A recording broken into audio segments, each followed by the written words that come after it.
Good evening, good afternoon, good morning. Welcome wherever you are in the world. Welcome to Brooks's Bass Chat. This is live chat number 23. Scary stuff. This is the third of the Tuesday night live chat sessions that are going to be running through till about first or second week in December. You're more than welcome. If this is the first time you've watched the channel, come on in. We're very friendly here. If you've got any questions about bass guitars, bass amplifiers, bass effects, bass accessories, you want to talk about your favorite bass artists or bass players, your favorite bands, if you want to talk about anything that's here on the YouTube channel, feel free. That's what we're here for. Live chat, which means there's a live chat window there. So wherever you are in the world, if you want to join in, get involved. If you've got a question you'd like to ask, if there's something wrong with your gear and you just can't find the answer, post it up in the live chat. If I don't know, I can open it up to all the other people that are watching. So it's a two-way street. I rely on you guys to throw questions and comments and general chat into the live chat window. I'll respond to it as quickly as I possibly can. If you're new to the channel, welcome. If you're newly subscribed, I know my subscriber numbers have jumped a little in the past few days. Welcome and thank you very much. I really appreciate it. If you've commented on any videos, given a like to any videos, if you've contributed via super chat or super thanks, thank you very much. I really appreciate it. For the uninitiated, super chat and super thanks are your way as a viewer and a supporter of the channel to financially support the channel. You do it in two ways on these videos. So if you look below the chat window, the live chat window, you'll see a $ and an emoji icon. The $ allows you to contribute to the channel, and that's called super chat. All my videos on the channel are monetized, so you will see next to the thumbs up, the thumbs down, the share button, the save button, you'll see a $, that's called super thanks. So if there's a particular video, and it's not just me, this is creators across YouTube, if you see a video or you've got a problem or you're looking to solve a problem or your boiler goes wrong or something in the kitchen goes wrong, you go on YouTube, you find a video that helps solve it.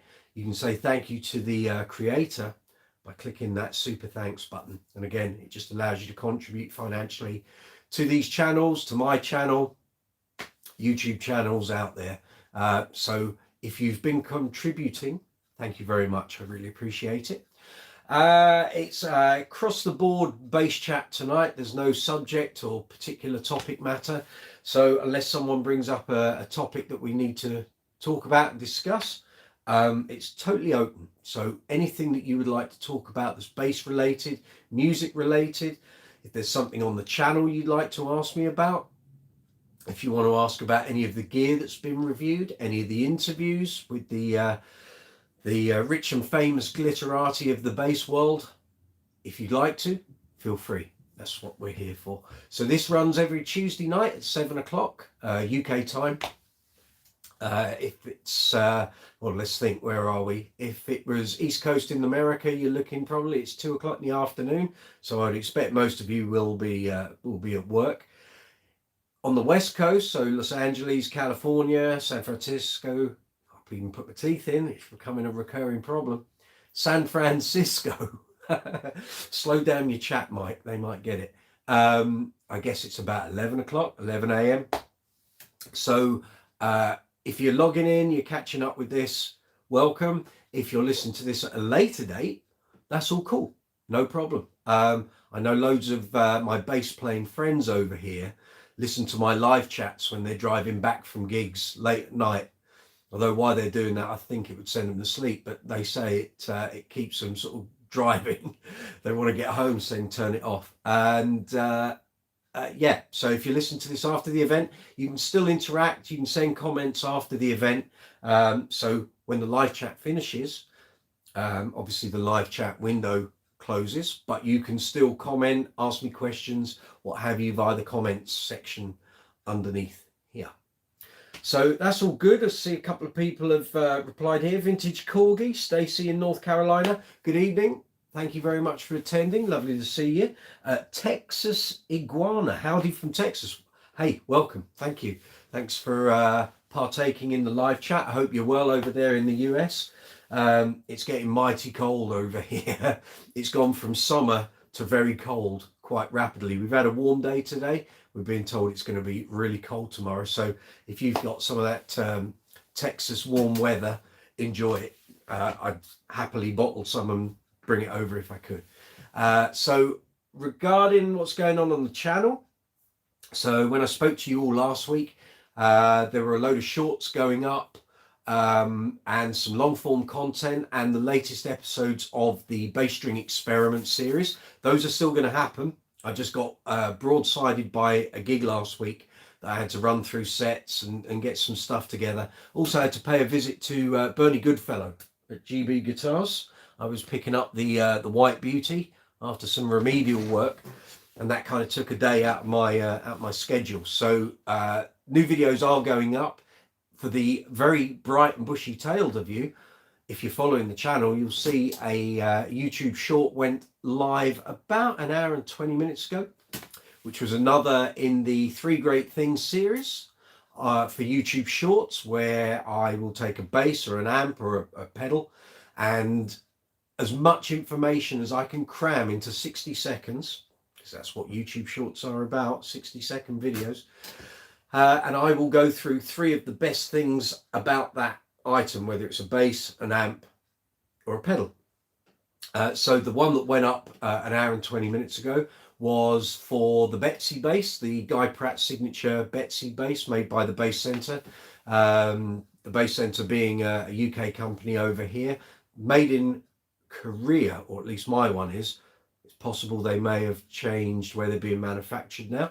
But if you've spent any time on the channel, you'll know I have a review video and a Soundbite demo video for the Betsy. So if you want to check it out, hear how it sounds, see what I think about it. I originally reviewed it for Bass Guitar Magazine and Bass Player Magazine, and I ended up buying the actual example I reviewed. It was at London Bass Show in 2019. And I got given this bass and said, would you review this? And I said, yeah. So I did it, and it blew my socks off. Played many jazz basses over the years. This thing is just outstanding. And then when you see the price tag, it's a no-brainer. So I bought that very bass that I reviewed, and it's here sat in the rack. So there is a short in the 3 Great Things series. Went up an hour and 20 minutes ago. If you haven't seen it and you want to check it while we're on the live chat, just open up another window on your PC or Mac or laptop or whatever, and you can see it. And it literally lasts 60 seconds. Actually, I'll tell you, it's 58.12 seconds. That's how long it lasted. Because when I went to upload it and I thought it was all fine and done and finished, I uploaded it and realized it had expanded because of transitions between the video clips. It expanded itself to 1 minute and 1 second, which made it not a short, so it became a regular video.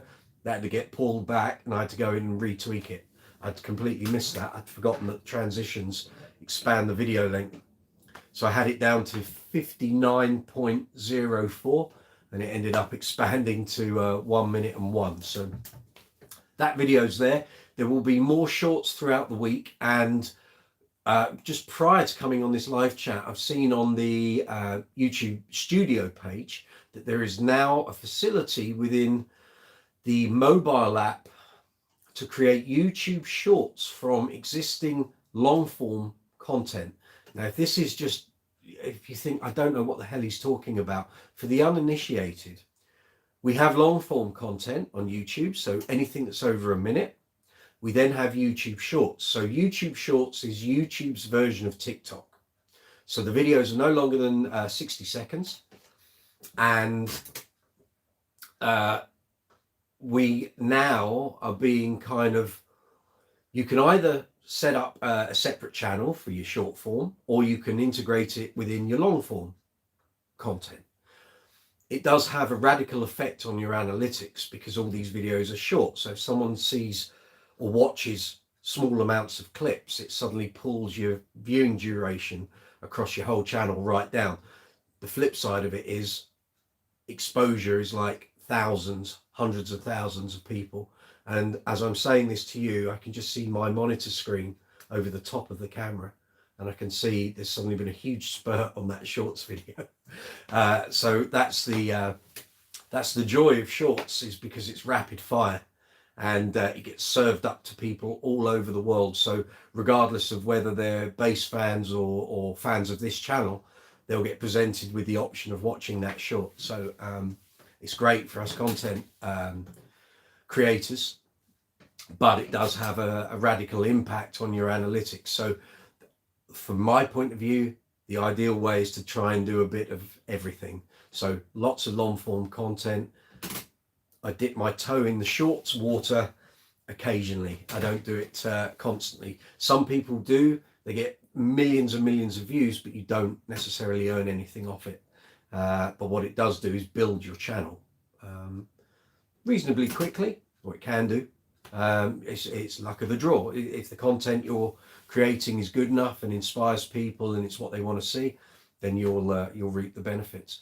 So that video's gone up. There'll be more shorts this week, and the fact that there's now a tool on the app that allows us to create shorts from our existing long form content is a complete godsend, because it means we haven't got to create shorts from nothing, which is what we also do with long form content.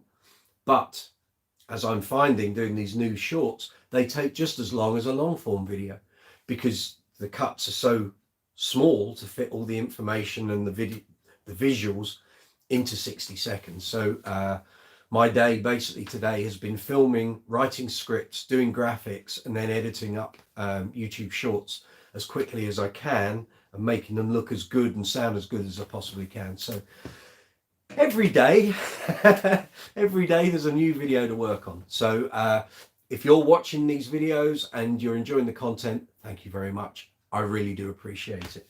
I can see some messages popping up on the live chat. Stacy, vintage corgi. I'm thinking of adding the Betsy to my lineup at some point. You've pretty much sold me on it, and it's a decent price point too. Hold your fire, because for anyone who knows what the Betsy is, it comes in the burgundy mist finish based on Guy Pratt's 64 jazz bass, which is called Betsy. This is what this bass is based on. It also meant if they did a really good version of it, that Guy wouldn't have to take his 64 jazz out on shows and live work and what have you.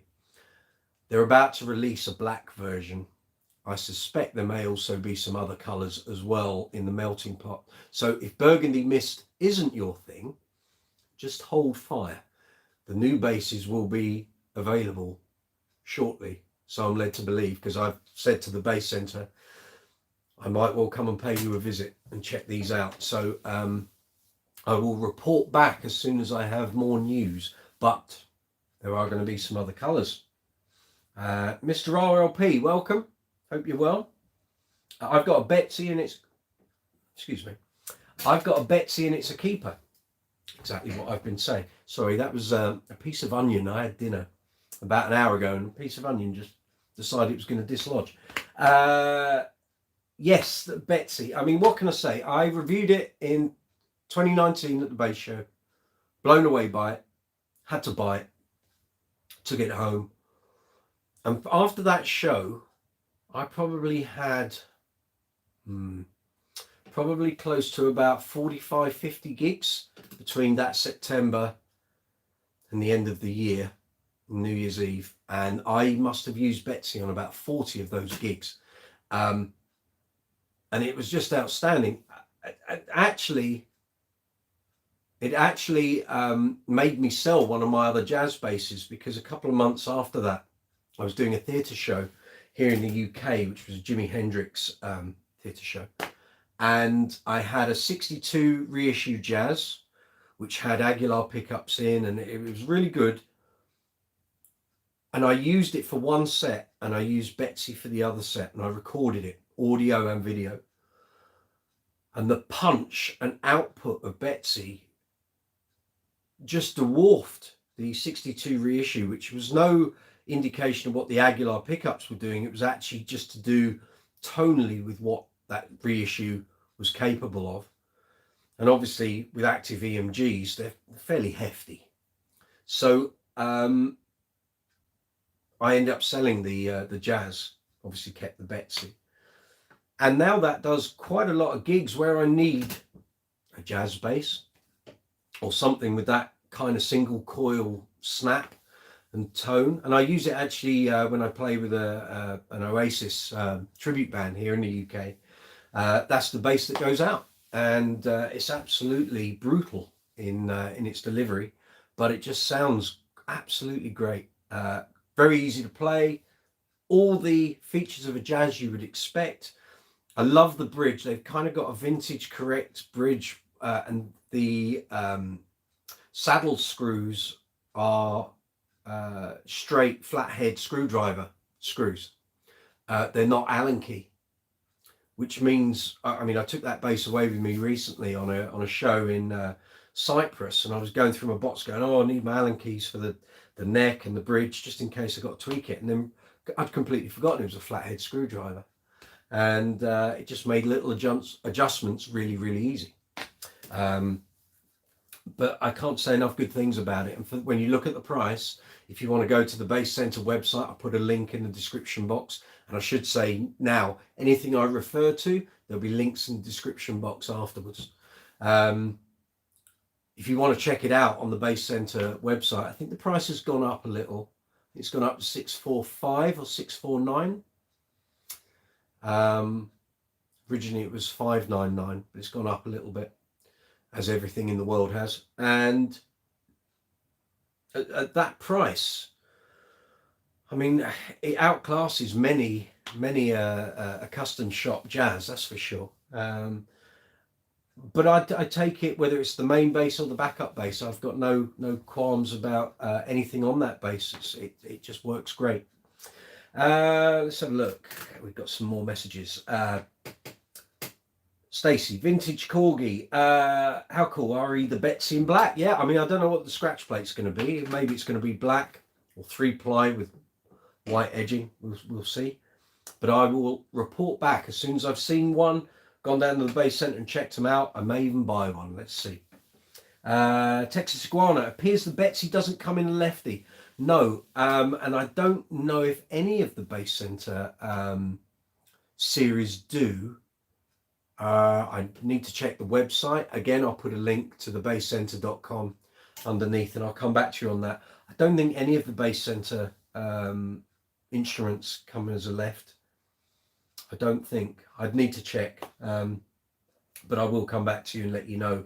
If you check out the comments section, probably tomorrow morning, I'll have checked it out and replied to you. Mr. RLP, I did a review of it on BassChat. I was so impressed. Well, yeah. You know what I'm talking about, how they've managed to get that bass so right at that price with EMGs, with an ebony fingerboard.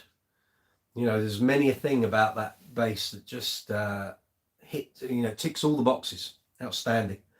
I haven't checked your review out on BassChat. I will have a look. For anyone that doesn't know what BassChat is, it's a UK based bass forum digest, I guess. Very nice people in the main, very easy to find information that you need on there. Again, I'll put a little link in the description box afterwards. Yeah, so that short went up today. I actually posted up my original magazine review and links through to the review video and demo video on the channel at was it this weekend? Yeah, early on this weekend, just gone.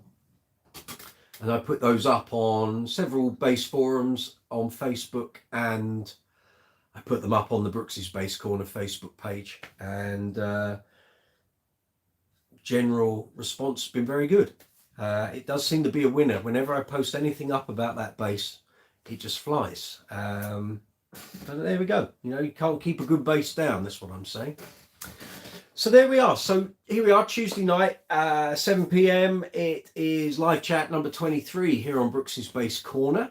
You're very welcome. Thank you for tuning in. If you've got any questions about bass guitars, bass amps, bass effects, bass accessories, you got any questions about famous bass players or bands or albums, if you want to ask anything about any of the content here on the channel, any of the reviews, any of the interviews, any of the Essential Bass Albums series. I'm trying to think what else we've got. We've got the bass string experiment, which is ongoing. I did a gig on Friday, which will featuring video number 16, gig number 16. Here on the channel so far, we've published and uploaded up to gig 11. I've got all the footage ready for 12, 13, 14, 15, and now 16. So there's a bunch of videos in the can ready to go. Got a couple of weeks off with no gigs, which is fine, which means I'm doing loads of YouTube stuff. And then gigs start again for me, I think on the 3rd of November. And I've got a string of Queen tribute dates, and then it kind of snowballs as we get towards Christmas. So I've got Oasis gigs, Uncle Funk Disco Inferno gigs, more Queen gigs, some ABBA theatre shows, a couple of wedding gigs, and a couple of general pub covers things as well, which I haven't done too many of lately. So it's going to be busy all the way through till Christmas. But if you've got anything you want to ask, or any comments, or anything you'd like to get involved in here on the chat, it's a live chat window. On the desktop, it's on your right hand side. On the mobile app, it's below this video, I think. I can't tell because I've got the camera here and it's doing its thing. But if you've got anything you want to ask, or you'd like to ask a question, or you got a comment about anything here on the channel, stick it in the live chat window. As soon as I see it pop up, we'll respond to it. So what's coming up? So shorts, plenty of those. Now I've been told about this new tool that allows us to create shorts out of existing long form content. That's where my evening's going to be spent after this live chat, because I'm going to trawl back through the 200 plus videos that are here on the channel to see what I can actually make some shorts out of. So we'll see where that takes us. That could be a rabbit hole for a few days. Then we've got the bass string experiment videos. They're coming. There's a whole bunch of video, a demo video for basses that have already been reviewed, but I haven't done the partnering Soundbite demo. So if you're familiar with this channel, you'll know there are reviews and there are Soundbite demos. And what I try to do is do one of each for each instrument, so that if you want the full blown review with demo, chat, explaining the technical side, you can have that. And if you really just want a quick 4 to 5 minute demonstration of how the thing sounds, well, then you can have that as well. Saves you having to go through the review video and find all the bits where the demos are. So there are Soundbite demos to come for videos that have already been reviewed. Then there are review videos for basses that have already been demoed but haven't had the review treatment. So those are coming. There's a whole load of effect pedal reviews, and quite a few of them have been outstanding for a considerable amount of time. I can see all the pedals and boxes over to that side.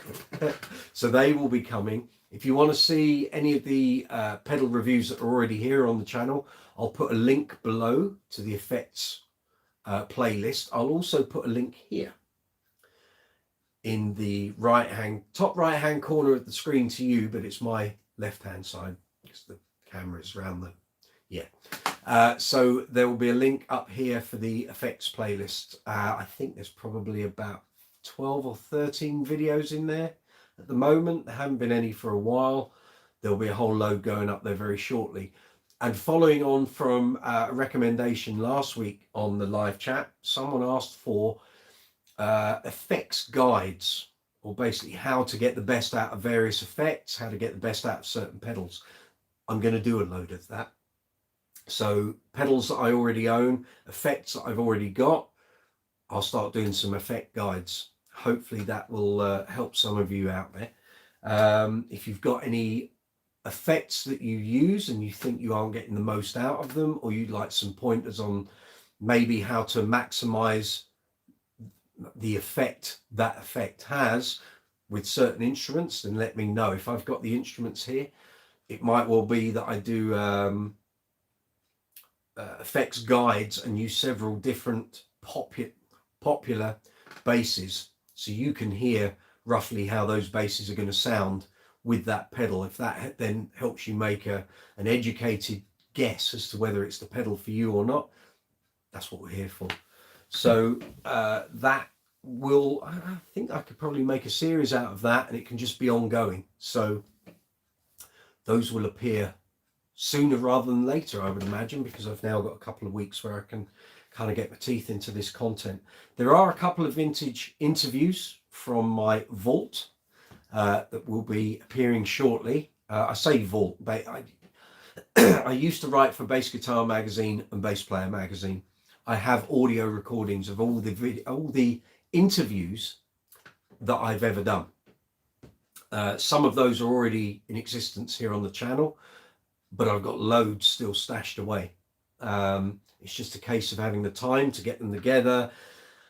Most of them, in fact, I think virtually all of them are audio. There is no video. So I then have to sort of bulk it up with photos that aren't copyrighted and what have you. It all takes time, but they will be coming. But there are a whole load in that vault, and I've got them on a list. They're on the wall.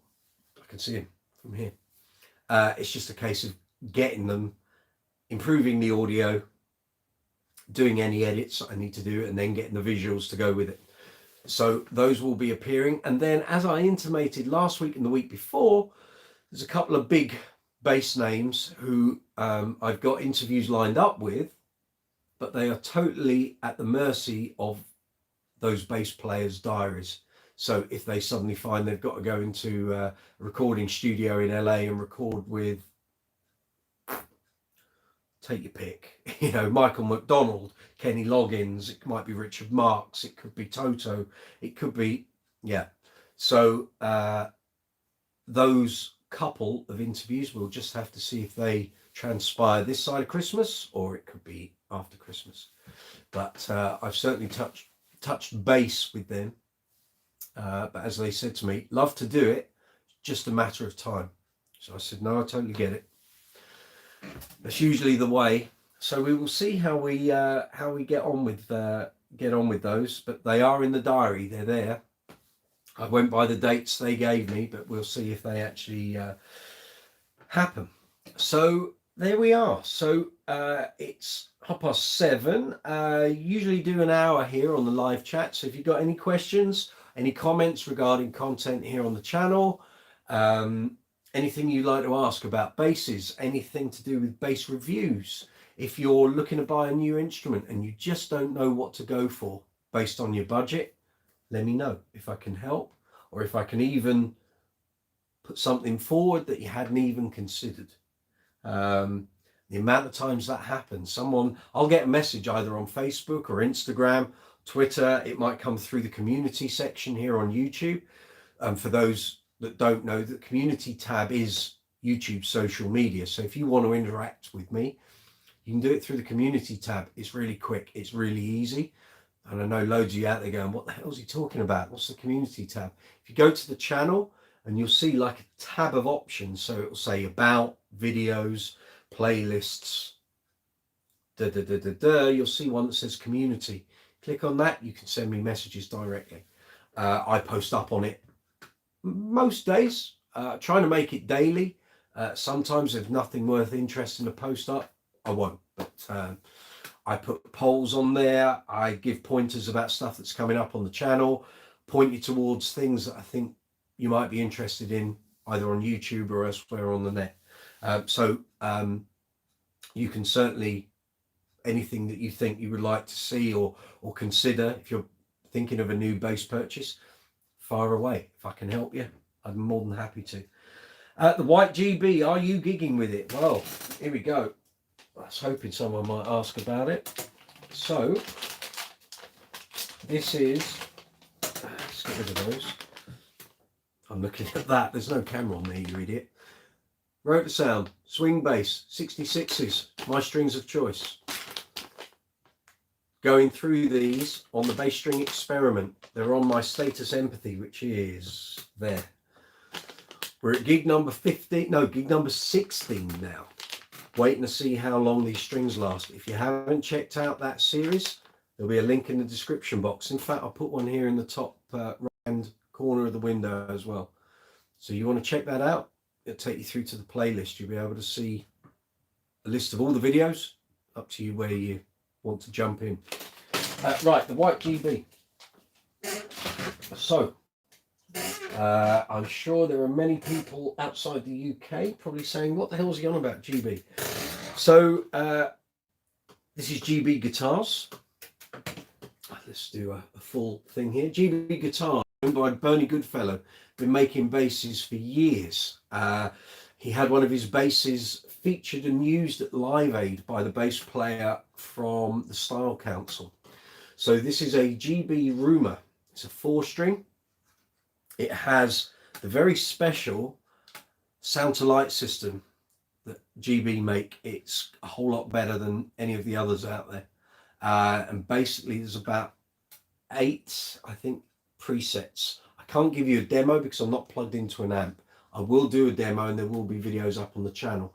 So basically, as you play harder, softer, the patterns you're playing, these LEDs do all sorts of dancing and frimmicking. It's all very tarty, but this is a bass I bought for my 50th birthday a couple of months back. And it's just been down with Bernie for a couple of months, having some remedial work done. So this is one of his former demo basses, and then it was all resprayed and tarted up and made to look lovely.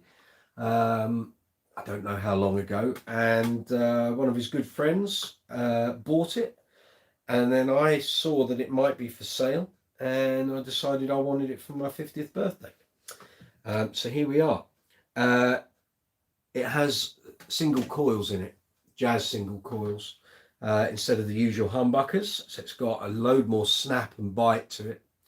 And with the GB circuit, which is in there, it certainly doesn't lack any power. I think it's got 18 dB of cut and boost across all 3 EQ bands, and it's absolutely outstanding. And I'm very happy to get it back after it's had all the work done.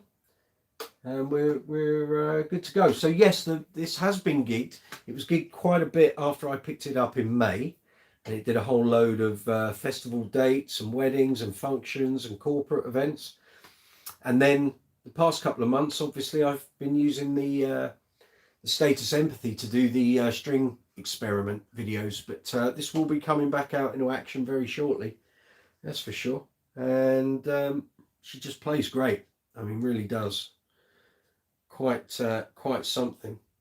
And but yes, it's had the masters fettling and setting up, and yeah, a couple of things just needed tweaking and sorting out, but she's back in action. So along with the other 3 GBs we have here,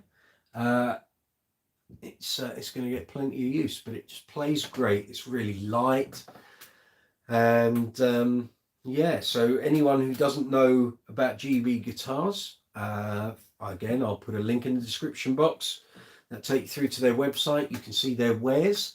I'll also put links to the other GB basses that I own. There are videos on the channel, and you can check them out. So there's another 4-string Rumor that was made specifically for me. There's a 5-string Rumor, which was featured last week's live chat. One of the original prototypes for Lawrence Cottle. And then there's a Spitfire as well. Spitfire 4-string. Quilted maple in a lovely cherry sunburst. So yeah, I've got a few of these now, but they are really great. You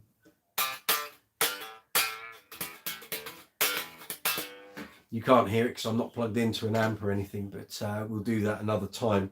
I'm always very wary that if I have an amp in here, it might just bleed too much into the sound and the microphone picking this up. But there she is.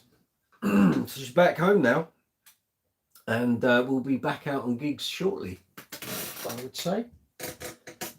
If you've got any questions about that bass, I'm more than happy to answer them. I've used GB Rumors since 2004. Not exclusively, they're one of a number of basses I've got here, but they are quite something. So if you've never played a GB, in anger or any other kind of mood, I can highly recommend it. You don't see too many of them overseas, but for a period, Mark King and Level 42 used them, and that generated a lot of interest. And so fans of Level 42 and Mark King, who are based around the world, saw Mark using a Daphne Blue Spitfire and thought, that's the bass for me. And many an order went to GB Guitars for a Daphne Blue Spitfire, that's for sure. If you're not sure what I'm talking about Spitfires and stuff, allow me to just pick a bass out of the rack here.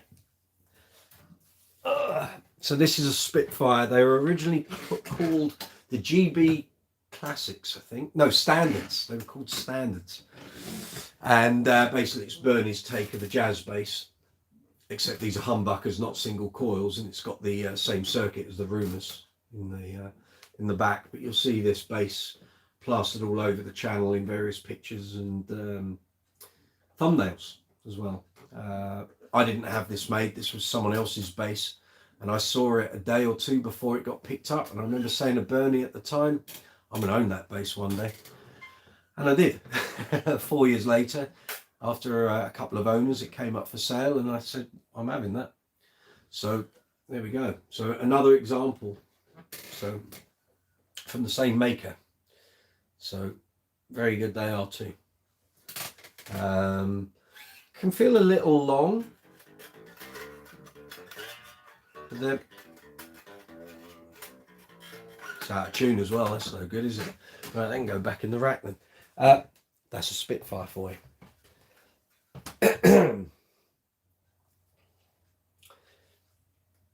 So up until about 2003, the Rumors had one circuit and the Standards had another circuit. Then it became, because the Rumor circuit was just so good, that was the de facto circuit that went in all GB models, whether it was a Rumor, a Standard or Spitfire. And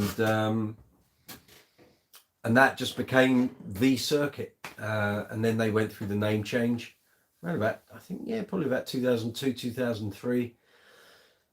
And I think they've been a Spitfires ever since. I think they might have, although I was thinking they've gone through another name change. They haven't. Bernie came out with another model, which I think is called the Classic.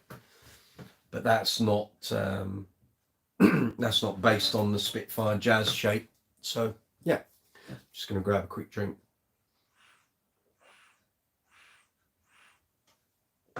So here we are, Tuesday evening, every Tuesday up till the first week in December. This is live chat number 23. 23 of these, I can't believe it. I don't know where the time goes, I really don't.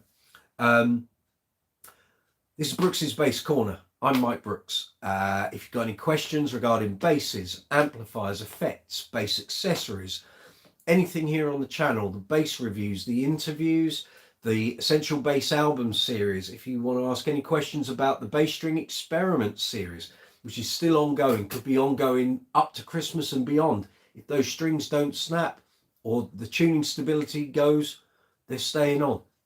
At the moment, they've done 16 gigs. I think I know roughly how many they're going to do. We will see. At the moment, on the channel here, you'll see up to gig 11. I've got gigs 12, 13, 14, 15 and 16 all waiting to go. So if you haven't watched any of that, there will be a link in the description box. I'll put the playlist up there. There's an introductory video and then we get into the run of gigs. So you can see, well, that dates back now to end of July. Here we are, middle of October. So those strings have been on. They've done every gig that bass has been used for. So it's done 16 gigs in that time. Strings are still holding up great. Lost a bit of top end. Lost some of their suppleness. But they're still going. Plenty of volume in them. Plenty of bite. Plenty of twang. So we'll see. Once we get back out gigging. We think the first gig back for those is going to be around about, I think, the 11th of November. I say that people go, oh, well, you've only done 16 gigs since July. No, I do gigs with other bands For example, if I do a Queen tribute, I can't turn up with a status empathy. It doesn't look right, doesn't sound right. I have to use precisions on those gigs. But the next gig for the empathy, unless I have a gig between now and then, will be 11th November. So that will be gig 17. And looking in the diary, planning it out, I think we're probably going to get close to about gig 30 or so by Christmas. So if you haven't watched any of those videos and you want to delve into it and see kind of some of the gigs I do, I take you on my travels. But basically, we're trying to see how long a set of standard rotor sound swing bass round wound steel strings last. No one's done it, and no one's done it on YouTube as far as I can see. I've searched high and low to see if anyone could answer it, and no one could, because there are a million different variables. But I'm not cleaning the strings. I'm doing nothing other than playing that bass on gigs. It's not being used for rehearsals, home practice, or anything. It's just gigs. So how many gigs can I get out of a standard set of rotor sound swing bass strings? We will see. It's ongoing. But there we are. We will see. And who knows, next year I might do it on a totally different bass. So at the moment they're on a status empathy with an active 3-band EQ. Next year I might do it on a precision or a jazz, passive, no EQ. How long are those strings going to last? Don't know. That's the experiment. See how we get on. I'm going back to the questions here in the live chat. The white GBI, yes. Good, yeah. Thank you, Texas Iguana. She is a beauty. I love the bass strings experiment. Thank you, Stacey. It's weird. I couldn't be sure how long those strings were going to last. All I can go on is that when I moved over to using rotor sounds, which would have been 2015, having used them years ago several times through my career, I sort of jumped back in, tried them, jumped back out again. When I started using them in 2015, it wasn't an experiment as such. I was doing gigs a lot, and I suddenly got the feeling, oh, these strings have been on quite a while. I thought, I wonder actually how many gigs I've done. And I remember posting up on Facebook about it with Jason Howe, and I'd worked it out. I'd done I'd done 36 gigs up to that point with that set of strings on, and they did another couple, and then they kind of the tuning stability went. However, back then it wasn't so much of an experiment, so I was using that bass on rehearsals, home practice, all sorts of things. Whereas now it's just gigs. Could reach 40 or 50 gigs. Might do. I don't know. I mean, everyone keeps suggesting, oh, well, you play quite lightly. I don't. I get really stuck into my strings. And certainly when I'm with the disco band, I'm holding down the bottom end. No one else is. So I play fairly heftily, shall we say, certainly on the E and A strings when I'm playing with the disco show band. But that's the deal. That's the deal. So where are we? It's 7:45. Probably go for about another 15-20 minutes, unless you guys have a lot of questions and comments in the live chat window. Thank you very much for joining in, guys. I do appreciate this. If it's just me here talking, it gets very dull and very boring. So anything you wish to comment or add to the conversation, stick it there in the live chat window. I'll respond to it as quickly as I possibly can. If you're listening to this or watching this after the event, don't worry that the live chat window is no longer functional. You can comment or ask me a question or reply to something in the comments section underneath here. Just stick it in there. As soon as I get it, I'll respond to it. I'm pretty good like that. If you haven't frequented this before, welcome. If you have, but you don't know what super chat or super thanks is, there's lots of people who use YouTube and they don't have a clue about all the features and stuff within YouTube. Super chat, super thanks allows you to make a financial contribution to channels, creators, keeping these things going, buying the things that we review and use. So all these products here, they've all been paid for. All of this set dressing, they all get paid for. None of it comes free, unfortunately. So if you make a financial contribution to the channel, it all goes towards that. It goes towards buying the equipment to do the reviews. It comes to the equipment for doing the filming and the editing and the microphones and the lighting and hiring a studio to do the filming for some of the projects that I want to do further down the line. So super chat and super thanks. Right, we are on a live chat. So underneath the chat window, you'll see some icons, an emoji icon. You'll see a dollar symbol. The dollar symbol is super chat. Click on that, you can make a financial contribution to the channel. Otherwise, on every video on a monetized channel, this channel is monetized, you will see the various icons: thumb up, thumbs down, share, save, watch later. You'll see another one with a heart and a dollar symbol. That's called super thanks. So if you really enjoy a particular video, or you enjoy the content that a creator is providing, or say you've got a question or a problem. For example, I get people saying, how do I restring a Kubicki X Factor? I haven't done a video on it yet. I can tell them how to do it. Eventually there'll be a video. If they watch that video and they really like it and it helps to show them how to do it, what's involved, they can contribute to the channel and say thank you by clicking on that dollar symbol. That's super thanks. So there are two things within YouTube where you can make a financial contribution to a channel, to a creator. Very soon there will be merchandise available here on the channel. There will also be a membership scheme.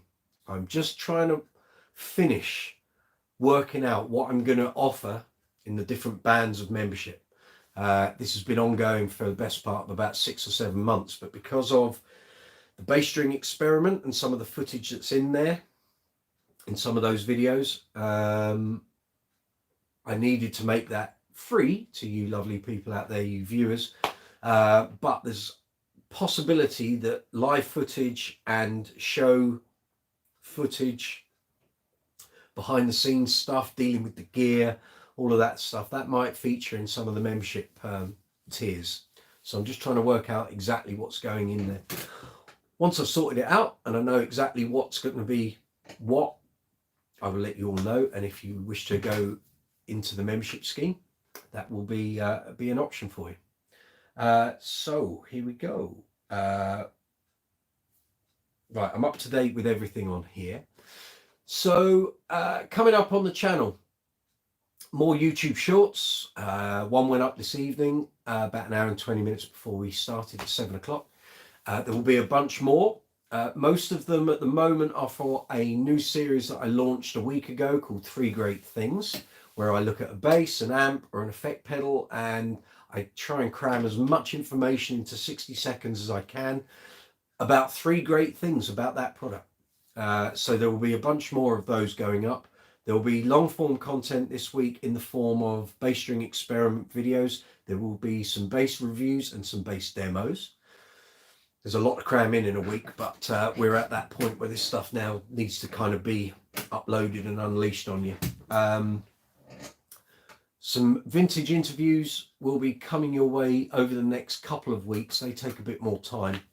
And then, I'm trying to think what else is there. Then there's hopefully the 2 new interviews, and I've been doing the scripts for the next round of Essential Bass albums. And if you've not watched any of those, again, I'll put a link to the playlist down below. I'll also put it here. You'll see a card pop up any moment now, and that'll take you through to the playlist. Basically, they are albums that I think are certainly worth investigating if you're a bass player. They may well feature bass gods, bass luminaries, bass legends, with some of the best bass lines out there. That series actually originated as a thing called Classic Bass Albums in Bass Guitar magazine. First one went out in 2016, and I think the last one would have been 2018. So I think we did 32 columns, so 32 months worth of classic bass albums, and I took that content, I own the copyright, and fashioned it into something that I thought you guys would enjoy. So if you've not checked any of those out, I'm trying to think the albums, right? There is a Queen album, there's a Duran Duran album, Level 42 album, there's Earth, Wind and Fire, there's Thin Lizzy, there is David Lee Roth, there's Mr. Big, there's Nirvana, there's Beatles in there, there's James Brown, Chic, Marcus Miller, Stanley Clarke, Paul Simon, Weather Report, Living Colour. I can see all these album covers flashing in my brain. I can't remember them all. Jamiroquai. Yes. So there's a whole bunch of classic bass albums right there. There's another series of those coming up. I've been writing scripts. It's been dragging on, actually. It's been dragging on quite a while. But they take a good few hours to get the information correct. And because I'm not writing it for a magazine now, I'm writing it for the videos. Slightly different format. But they will be coming up, I would imagine, probably by late November, I think. So I'm looking at there's probably going to be another 20 to 25. I was going to do 15, and actually when I went through the list, there was a whole lot more that I thought, got to get these up. So if you enjoyed those first time round, then there'll be another bunch. And if you don't even have a clue what I'm talking about, there'll be a whole new load. So in the description box below, I'll put a link to the Essential Bass Album series, and you can check it out from the playlist. Let's see, who else we got on here? Oh, nothing's updated. I presume there are people out there because I can see your numbers there. So there are people watching, so thank you very much. It is very much appreciated. If it was just me, it'd be really dull, let's be fair. So if you've got any questions regarding basses, amplifiers, effects, bass accessories, you want to ask me anything about good gig bags, good cases, hard cases for taking the gigs, you want to know about any amplifiers, any effects, you're building a pedal board, would you like my help, my input in telling you really good pedals that you may have not thought about or you might consider, what order, what sequence to put your pedals in to get the best sounds. If I can help with any of that, I'm more than happy to. If you want to ask anything about the content that's here on the channel, or if you've got any suggestions for things you'd like to see on the channel, if you've got any albums you'd like to see featured in the Essential Bass Album series, let me know.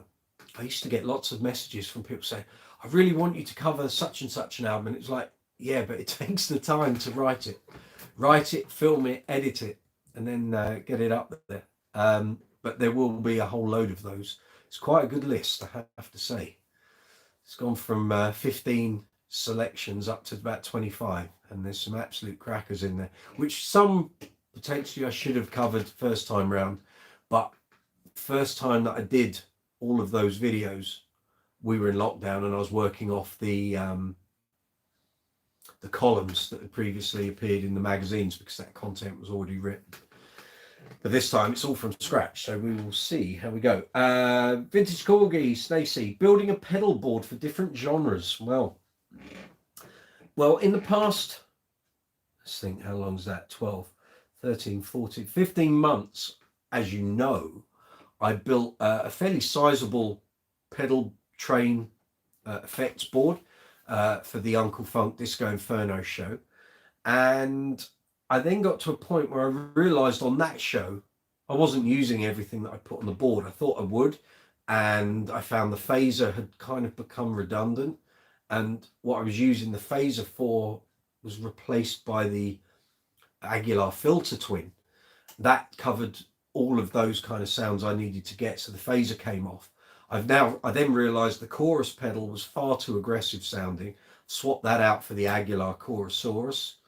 And then what I was doing was I was taking that board with me to literally every gig. And for years, I'd never used pedals really, occasionally for certain things, but it's not something I would take to every gig, a pedal board. And then I found I did need certain pedals on that big board on the other gigs I was doing, but I didn't need the whole size and the floor space that that big board takes up. Fine when you're doing a festival show and you're on a big stage, you've got room, it's all cool. Some of the weddings and function gigs I was doing, I had really small amount of stage space, and the pedal train was just like too wide. So I ended up doing a smaller version. I didn't use a pedal train board for it. I already had a pre-made board covered in Velcro.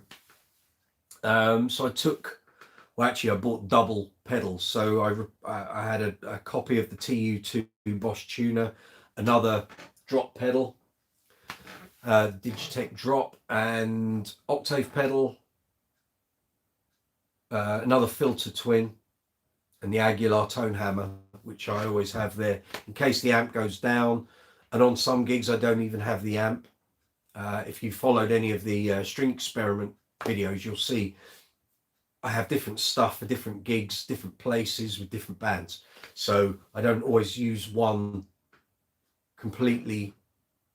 I don't use the same setup on every single gig, as I find, and I've said on other live chats before. Many of the gigs that I do, certainly with Uncle Funk, if they're festivals, we don't have any backline. We're on in-ear monitoring, and the idea also is to reduce the amount of noise clutter on the stage. And on festivals, there just isn't the time to have a nice amp set up and pedals and you literally have like 15 minutes to swap over from one band to another, line check, and you're on. So a lot of the time I just have an effects board with the tone hammer, and I go with that. But having the smaller board and then the bigger setup kind of works for me. I couldn't have guessed that actually before lockdown, because for years I hadn't really used pedal boards, just didn't need them. But now with quite a few of the bands I'm working with, it's pretty much a necessity, and it's good. You know, I quite enjoy not having to lug amps and cabs all over the place, and it certainly makes loading onto a festival stage easier, and it makes the breakdown even easier than that, because literally you just put the thing back in the case, bass in the bag, leads in your gig bag, and you're off, back in the car, go to gig number 2. And that happened quite a few times this summer, so I like that way of working. And even doing some gigs here in London now, either backline is provided, or you completely bypass backline, and you may end up just going into a preamp pedal and straight into the directly into the sound system. And it means you can get the tube instead of having to drive into town. Not always the best policy, but sometimes it works, you know. So it's all cool. So yeah, pedal boards are us, I would say. I'm going to give this another couple of minutes. So if you have just tuned in, we have a live chat window here. If you've got any comments, any questions, anything you would like to ask, if you need any advice regarding basses or amplifiers or effect pedals, accessories, you want to ask anything about anything here on the channel, feel free. That's what we're here for. Every Tuesday, 7 o'clock UK time, up until I think it's December the 6th is the last one I've got booked in at the moment. So we are here every Tuesday. If you follow the social media, we're on Facebook, Instagram, Twitter, obviously on YouTube. Go to the community page. If you've enjoyed this video or any videos on the channel, please hit the subscribe button. Please hit the notification bell, and please give the video a thumbs up. All of that stuff helps keep the YouTube mechanism running. It's good for the channel. Gets my videos promoted. If the system can see that you guys like what I'm doing, everything improves. So it's all good. I see a load of messages just come in on the live chat.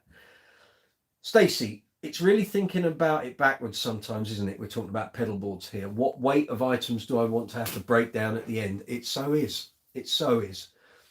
If you're on a general pub gig and you're the only band there, or it's a wedding, or it's a corporate function, or it's just a one band event, you can have as much gear as you want, providing you're happy lugging it around and transporting it and what have you.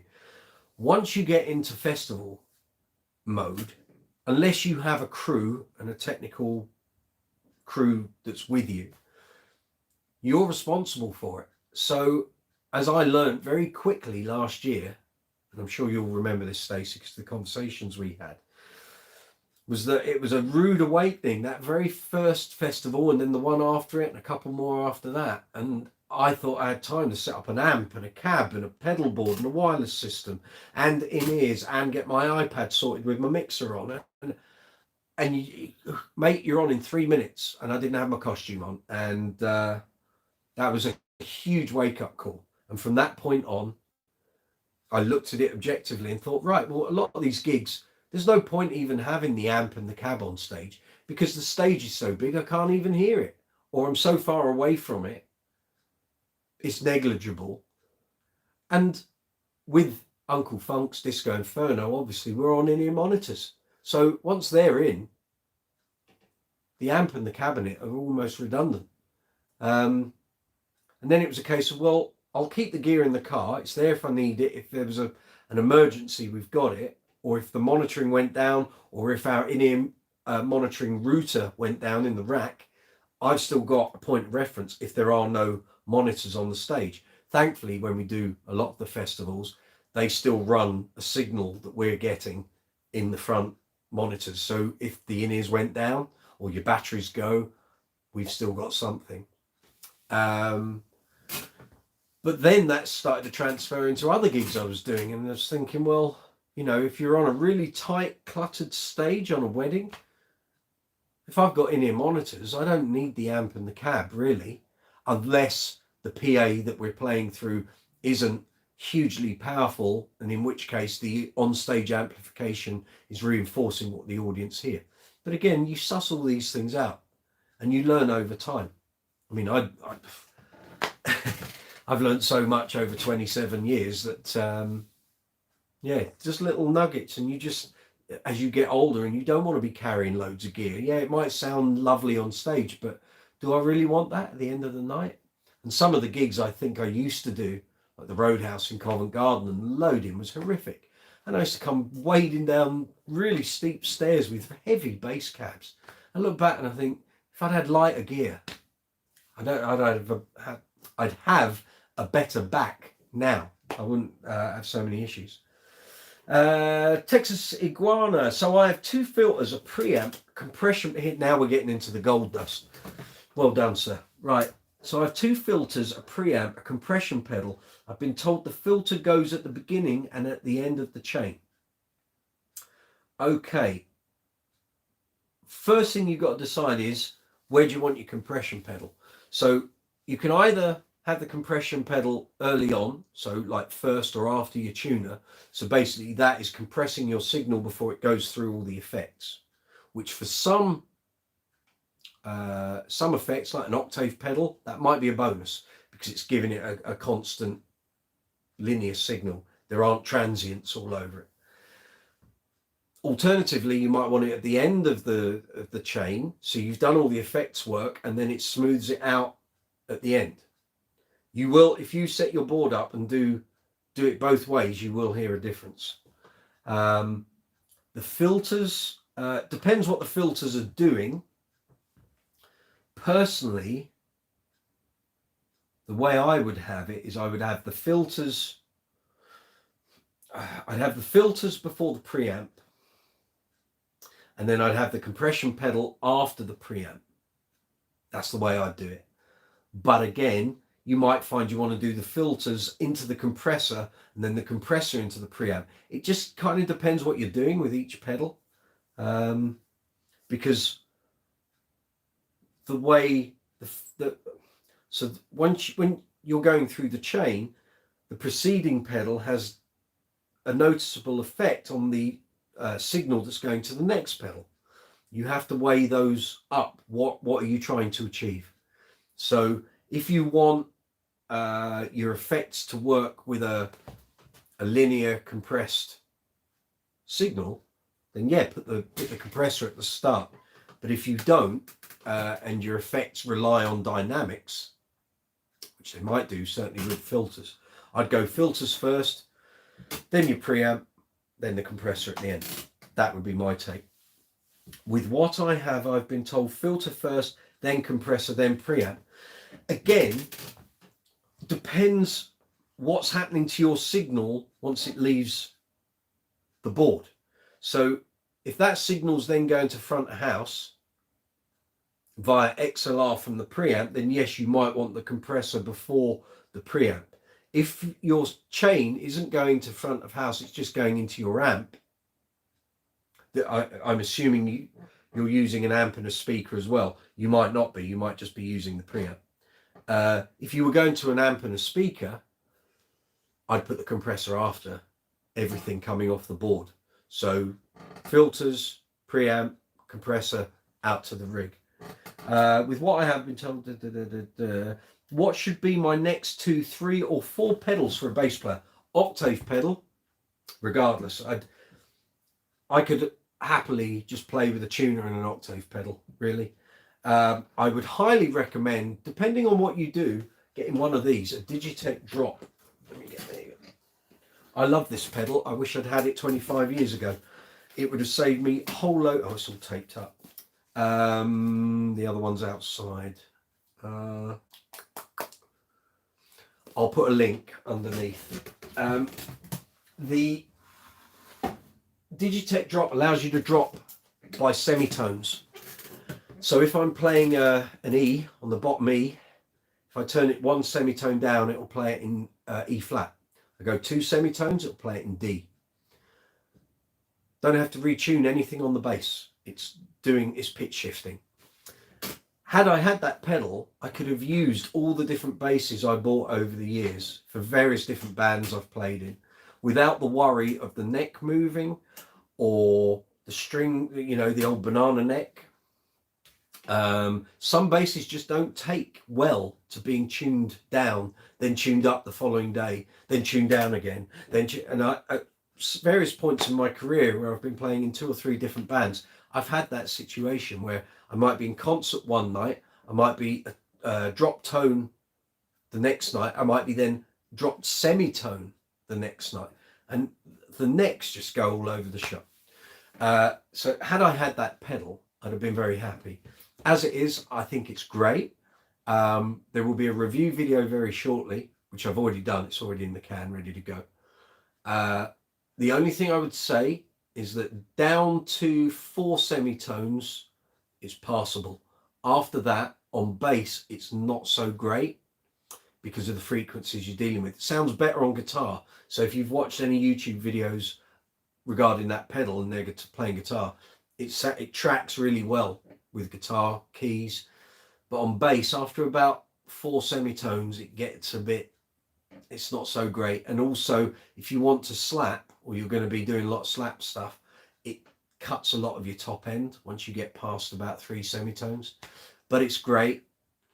And I love the octave effect it's got on it. So if you don't already have an octave pedal, that might be a worthy investment. The only thing is, if you're going to use that as your octave pedal, there are no controls. So you can't change any parameters or mix the wet signal with the dry signal. It is what it is. There are so many octave pedals out there, mate. You need to go onto YouTube and quickly compare different performances. I did this with a friend of mine, Gary. Hi, Gary. A couple of years ago, and we pulled between us about seven or 8 octave pedals, and to our ears, both of us, the best of the lot was this. Get it out of the box. These are all things that are due for review on the channel. So to our ears, with a whole load of them, this was the best, which is the MXR Vintage Bass Octave pedal. I love it because it's small and it's got great sounds. But as I found playing in a disco funk show band, virtually every octave pedal has a different response, different tracking, different tonally. So actually on my board that I use for Uncle Funk, I actually have 3 different octave pedals.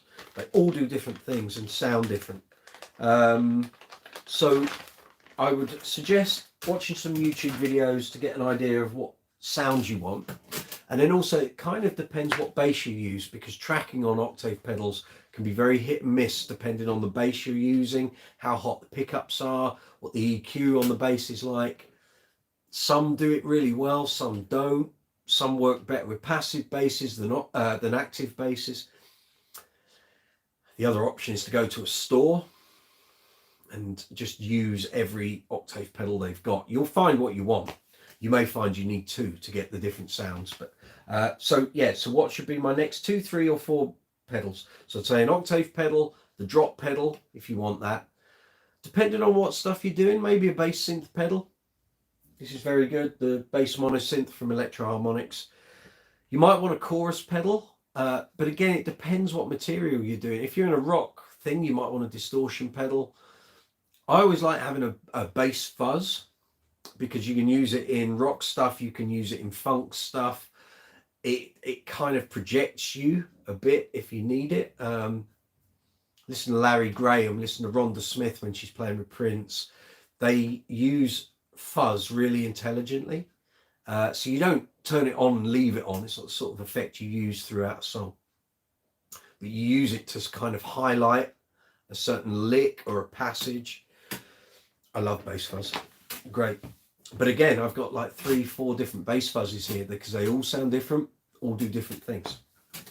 So I think those would be pretty good things for you to look at. I'm trying to think what else. If you were after, if you're after like a signature sound, if there's a player that you really like, they do something, find out what's on their board, find out what their effects that they're using are. Texago, never thought about those suggestions. Thank you. That's what I'm here for. Hallelujah. That's what Brooks's Bass Corner is all about. If you fire those things at me and I can help you, makes me happy, because that's what the whole idea of this channel is, to help other bass players out there. I've got 27 years on the clock, 35 as a bass player, 27 as a professional. I've got over 4,000 gigs under my belt, so I've picked up certain nuggets of information along the way. If I can help you guys, makes my day. So thank you. I'm glad I've been able to help you there. That's what I'm here for. Epic discussion. You're quite right. Yeah. But that's the thing, it's like if you're not out there gigging, but you can hear the sounds you want to get, you wouldn't necessarily know how to get them. And sometimes the only way you can do it is to go to a bass store and say to them, or a music store, and say, can I hear every single octave pedal you've got? Can I hear every chorus pedal you've got? I had to do the same thing myself. I was looking for a phaser pedal just before COVID. And I went to a couple of different music stores and I tried out every phaser I could. And I also did fuzz as well, because I was looking for a different sound in fuzz to the ones I had. I tried all the pedals, and even then I still wasn't decided.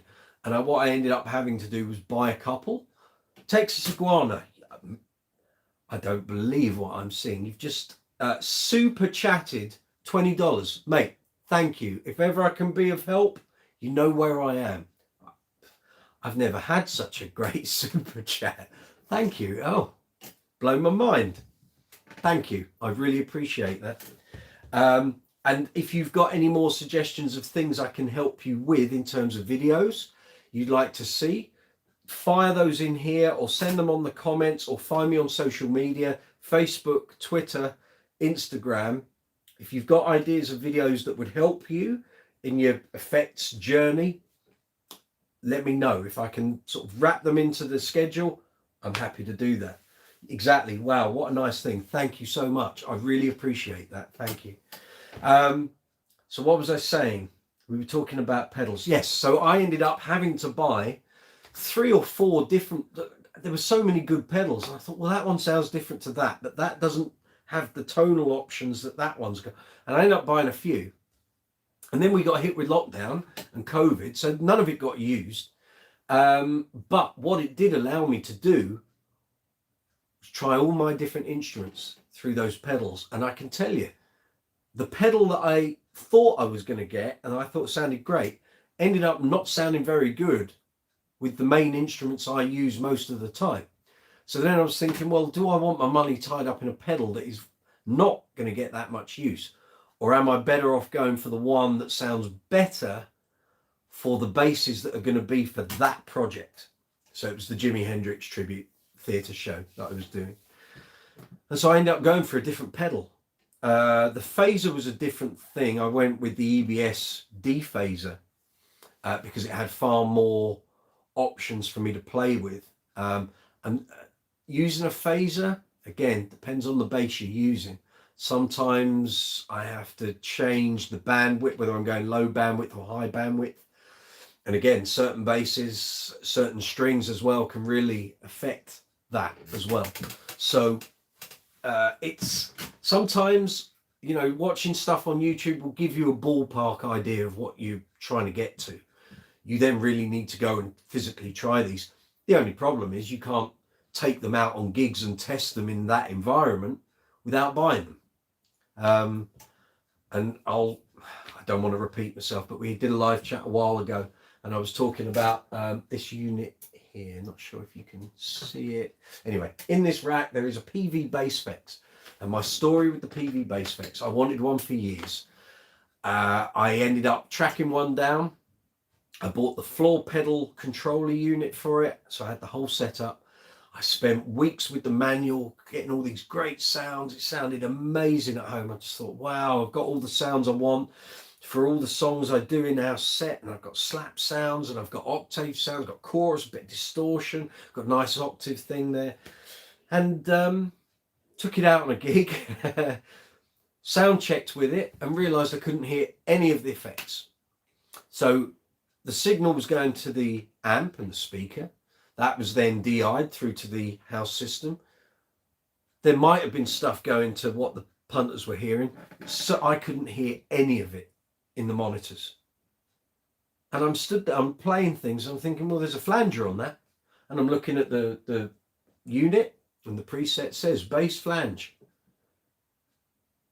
And I just couldn't hear any, and I'm like, what the hell?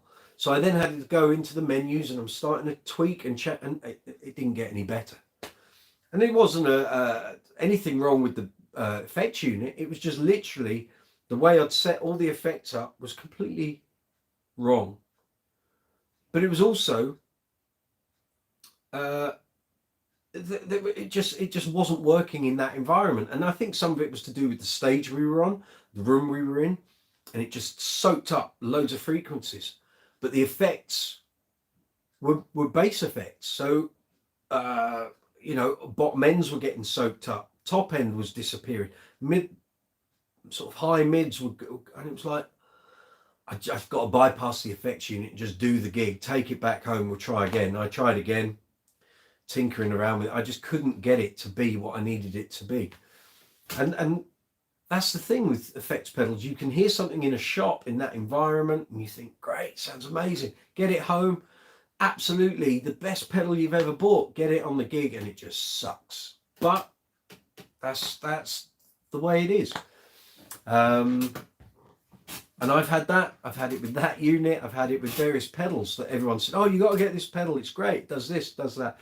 You go and buy it and it's like, it can be the bass, it can be the strings, it can be the room you're playing in. It might sound great on one show and dreadful on another. It's the luck of the draw. All you can ever really do is try your best to find the, I mean, invariably, I try and use rehearsal time. Not that Uncle Funk rehearses lots, but when we do, I try and use that time because we've 9-piece band, we're on in-ears, I can hear the subtle changes. And because on big festival gigs, we're going through huge rigs, the punters are hearing it. I'm hearing it in my in-ears. It's all good. So I sometimes wonder if having an amp and speaker is the sort of the fulcrum of the problem of inaudible effects. And I guess you can EQ things differently and try and make it a bit better for that particular effect. But yeah, it's a tricky old game, the effects thing. And I know loads of people who've got like cupboards full of effects and don't use them. And that was me for a long time. I didn't use a lot of my effects, but I'd been building up a nice little library of stuff that I always thought, might need that one day. And actually a prime example would be the EHX, the Knockout Attack Equalizer. I posted up on the Facebook page and a couple of other bass pages on Facebook about the review I did of that. And that was 2007, I think 2007, 2008. And I used it a few times on gigs when I was doing the review, but other than that, I never really needed it. It's been on my pedal board ever since we came out of lockdown, so last summer. It's great, indispensable. It just gives me a totally different sound and attack. So if I'm doing a slap thing and I'm playing disco and it's all, I would say loads of bass, but it's low mids, you know, I'm doing the disco bass lines, you know. And then you need something that just cuts through, like a little slap passage, like Car Wash, maybe. Or take your pick of any Chic song, you know, like the solo in Le Freak. So I need a slightly different, more pronounced bass tone. Click that EHX pedal in, away we go. I bought that in 2007, 2008, it's just sat in the box. And now I've found a use for it at last. So there we go. It swings and roundabouts, it really is. I'm totally blown away by the super chat donation. Thank you very much, Texas Iguana. That's really you've taken my breath away. I feel quite well, I was going to say embarrassed. I'm not embarrassed. Thank you. I'm really taken aback by that. And on that note, I'm going to carry on a little longer, I think, because we've kind of hit a nice thread of discussion here. So this is Brooks's Bass Corner, live chat number 23, Tuesday evenings, 7 o'clock UK time, every Tuesday up until December the 6th. I'll be here. You should be here too. If you've got any questions regarding basses, amplifiers, effects, bass accessories, how to set up a pedal board like Texas Iguana here, you want to ask anything about the content here on the channel, Essential Bass Album series, the Bass String Experiment series, 3 Great Things, which is on the YouTube Shorts. If you want to ask anything about any of the interviews, if you followed anything that I've done for Bass Guitar Magazine or Bass Player Magazine, got a question? Stick it in the live chat window. As soon as I see a question or comment pop up, I'll reply to it. If there's anything you guys would like to see appearing on the channel in the future, we've had a couple of good suggestions tonight. There were a couple last week as well. They're all noted. I go back and watch these live chats because I have to do the description box, do the comments. I have to do the cards that you see up here. So I go back through all the comments and suggestions. They're all noted on a pad over on my desk. So anything you suggest, and I think it's a good idea and it's probably worthwhile doing, they'll be appearing. I've just got to find a way of conceptualizing how I can make those videos work. So it's all good. It's all good. If we don't get any more questions or anything or any comments here, we'll go for about another 5-6 minutes and then I'll wrap things up. But if you have got stuff you want to ask, go for it. That's what we're here for. And hopefully, I think I've helped our friend over in Texas with some of his pedal questions. I'm really pleased I was able to do that.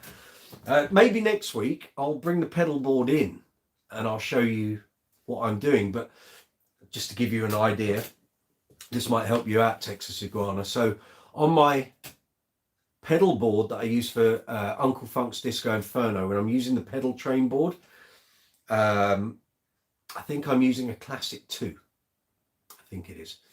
So basically I've got a Boss TU2 tuner, goes into a Digitech drop pedal, then an EBS Octaver, and this is going to be going on shortly as well. That's the MXR Vintage Bass Octave.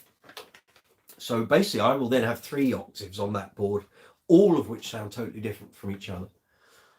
Then it's the EHX Knockout Attack Equalizer. That then goes into an MXR Bass Fuzz Deluxe. If I'm going for a more Larry Graham type of fuzz, which is a bit more sort of chase the hairs out of your head, take the roof off the building, then that will be a Dan Electro Fab Tone, which is exactly the pedal he uses. But for most things, the MXR Bass Fuzz Deluxe covers most of the ground I need with that. That then goes into an Aguilar filter twin. If I then need another envelope filter doing different things, might be an EBS BassIQ. Sometimes I use a Flattley bass Filtron. There's a review of that on the channel. I'll put a link in the description box. And the BassIQ is featured as well, so I'll put a link for that as well. So if I need another filter pedal, that will come after the filter twin. If I don't, that's where the chorus goes. I was using the EBS chorus. I'm now using the Aguilar Chorusaurus. Slightly smoother for the few tracks that I need it for when I'm doing Uncle Funk. And then that all then goes into the tone hammer pedal, Aguilar tone hammer pedal. And that actually, if I'm not using an amp or a cabinet, that's what's going front of house. That's what everyone else is going to hear. And then I haven't been using a compressor pedal. However, when we start gigging again, we're going to be doing Forget Me Nots by Patrice Rushen with Freddie Washington's fabulous bass line. And I'm thinking I'm going to need a compressor on there because everything is slapped apart from the middle section. And there's another song, Red Alert by Basement Jaxx, which is a slap thing. I could probably do the compressor just to even out the transients on that. So the EBS compressor will probably go then after, it'll probably go after the, he'll be going after the chorus pedal before it gets to the filter, to the tone hammer. However, on gigs where I'm using backline, I might end up putting the compressor after. We'll see. We'll see. I need to play around with that. But certainly on those two songs, the Forget Me Nots and Red Alert, they certainly need a compressor. We did Red Alert a couple of times during September. And I thought after the second or third time of playing Red Alert, I thought, I'm going to need the compressor on this just to even it all out. So that would be what I'm going to do, I think. So I'll bring that pedal onto next week's live chat and kind of show you. And then the smaller version of that, when I'm not using the pedal train, it's tuner, drop, octave, filter twin, tone hammer. That's it. So I take the chorus out, take the fuzz out, and I take the knockout equalizer because it's only a relatively small board. I can only fit so much on there. Looking forward to the next show with the pedal board and pedal. Well, there is actually a live chat. Let me think. When would that have been? That would have been July last year. I think that's probably around live chat number 11, maybe. And actually that was filmed the day, was it the day after our first gig back after lockdown? Or was it it might have been a week or two after, actually. It was a week or two after. So we've done a couple of gigs and you'll see that board. It's all in that live chat. But I've tweaked it a bit since. So yeah. So okay, I'll try and remember to do that actually for next week. I'll bring the board in and we can talk pedals. I'm more than happy to do that. Oh snap, Forget Me Not, solid jam. Get you vintage corgi with your solid jams. Goodness me. Solid jam. Solid jam means it's gone stale. Put it in the bin. No, I'm joking. Yeah, Forget Me Not should be great. Which is going to sound good with Uncle Funk. The only thing is I wasn't at the rehearsal when they all learnt it. I was on an ABBA show and I had to record my part and send it in to go with the click. So we've not actually played it as a whole band with me on bass, and it's me that's driving that one along. So that should be entertaining. Hey, sound check's going to be cracker. But yeah, looking forward to that. And so that'll be, we've got like 4 or 5 new songs in the set, so it should all be good. Should all be good. Okay, let's have a look. Where are we? 8:30. We can go for an hour and a half. I will start wrapping this up. Unless you guys have got anything you want to ask, any questions, any comments, anything you'd like to ask about the basses, anything about the YouTube channel, any of the content. If you've got any comments, any suggestions, now's the time. Otherwise, I'm going to start wrapping this up. So thank you very much to everyone who's been involved tonight. Thank you very much, Texas Iguana, for your super chat. Anyone doesn't know what super chat is? Underneath the live chat window, you will see an emoji icon. You'll also see a dollar symbol. That dollar symbol is super chat, which allows you to make a financial contribution to a channel that you're watching. Also, underneath every video, where you see the icons for thumbs up, thumbs down, sharing, saving, watch later, you'll see a love heart with a dollar symbol. That's called super thanks. So if you want to make a financial contribution based on your enjoyment of that video, you can. That's how these channels survive, and we manage to keep going. The idea of this channel, we've been going 2 years, or I've been going 2 years, is that this is going to carry on indefinitely for as long as I can possibly do it. So if you enjoy the content, that's what I'm making it for. I hope you do enjoy it. If you enjoyed this video, enjoy any videos on the channel, give them a thumbs up, hit the subscribe button and hit the notification bell. And I'll explain the notification bell because I did it 2 weeks ago and people still sort of scratching their heads. So when you hit the notification bell, you can select 3 settings. There's none. So basically you're subscribed to the channel, but you don't get notifications when I post up new stuff. That's fine. It's cool. You can then, the next option is, I always get stuck on the middle one. It's like you'll get the highlights. You'll get the important stuff that I'm posting up. You won't get all the community posts and everything else. There's then the third option, which is everything. So if I post up a community post, or I put a short up, or there's a live chat, or there's long form content, you will get notified. How you wish to receive and get notified is entirely up to you. If you've subscribed to the channel, but you think there's far too many notifications, don't unsubscribe. Just turn the notification bell off and you won't hear anything. And then it's up to you when you want to turn it back on or not at all. It's fine. Just don't unsubscribe. It's really disheartening for us producing content and running channels, and we see huge drops in numbers and we don't know what we've done to cause that. So that's the notification bell. So if you enjoyed this video, enjoyed any videos on the channel, please hit the subscribe button, hit the notification bell and set the status to how you want it to be, and give the video a thumbs up. If you then want to comment on the video, that's great as well. If you want to share any of the videos on your social media or on your own YouTube channels, go for it. Absolutely go for it. It's great. It's all good for me, for this channel. The YouTube algorithm suddenly thinks, hey, they like his stuff. That's great. That's what we're here for. Saw messages pop up. Yeah, well, fab chat. Thank you.